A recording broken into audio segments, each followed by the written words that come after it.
С 2021 по 2025 год в республике газифицируют 27 населенных пунктов.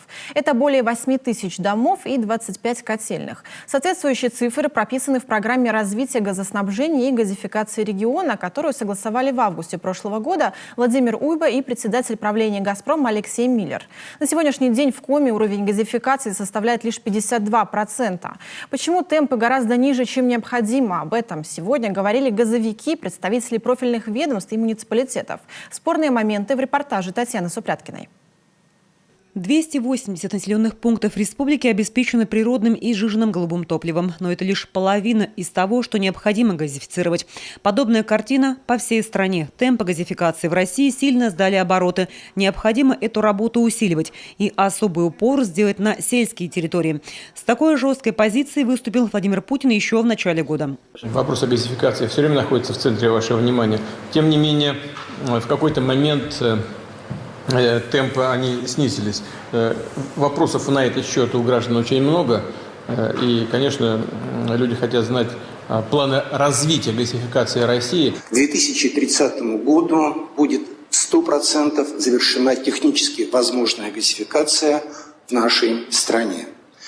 Мы с регионами также подписали планы графики синхронизации работ на 2021 год.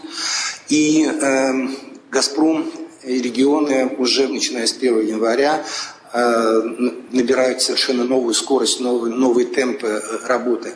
В рамках программы в ближайшие 5 лет газ подведут в 9 муниципалитетов республики. Котельные, а их по плану 25, смогут перевести на доступное топливо вместо дорогого мазута, что для муниципальных бюджетов крайне важно. Итак, в рамках программы уже в феврале «Газпром» заключил договор на строительство газопровода к селу Карткерос. Под него подпадают Визябаш, Додь Карткеросского района, пригородные Лимью и Сеткиркич. Эту нитку планируется завершить в 2022 году. И еще один договор в стадии соглашения – это газификация южного направления Сыктывдинского и Сысльского районов от Пашги до Визинги и прилегающих сел. Теперь мы буквально тоже должны в марте опубликовать аукцион на то же самое на проектирование внутрипоселковых сетей, только уже по сельскому поселению Карткерос. Там с этого вопроса проектирование будет порядка 15 миллионов рублей.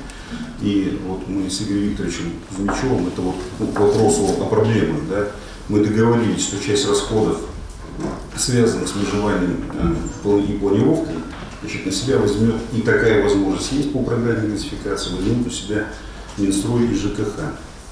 Это порядка 6 миллионов, тем самым существенно облегчив эти затраты. Масштаб работ большой, сроки короткие. Но проблема главная в другом, и это может повлиять на сроки реализации. Муниципалитеты не готовы своевременно согласовывать проектно-сметную документацию на внутрипоселковые газопроводы, проводить работу по межеванию земли. На местах попросту не хватает на это средств. На сегодняшний момент у нас проведена работа по разработке схемы газопровода, внутрипоселковых газопроводов. Сегодня мы получаем согласование с газораспределения Сыктывкар, «Газпром» газораспределения.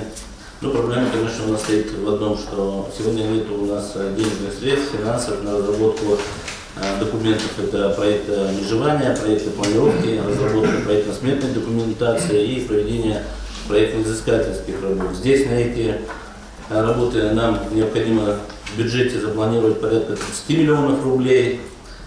Сегодня бюджет района может себе позволить только в пределах 10 миллионов на разработку, ежегодно на разработку проектно-сметной документации. По информации Минстроя, лишь 3 муниципалитета в стадии разработки документации. Это Печора, Карткерос и Сысола. А в Сосногорске, Усинске, Сыктывкаре и Сыктывдине проекты строительства внутрипоселковых газопроводов пока даже не подготовлены. Татьяна Супряткина, Олег Юшков, телеканал Юрган.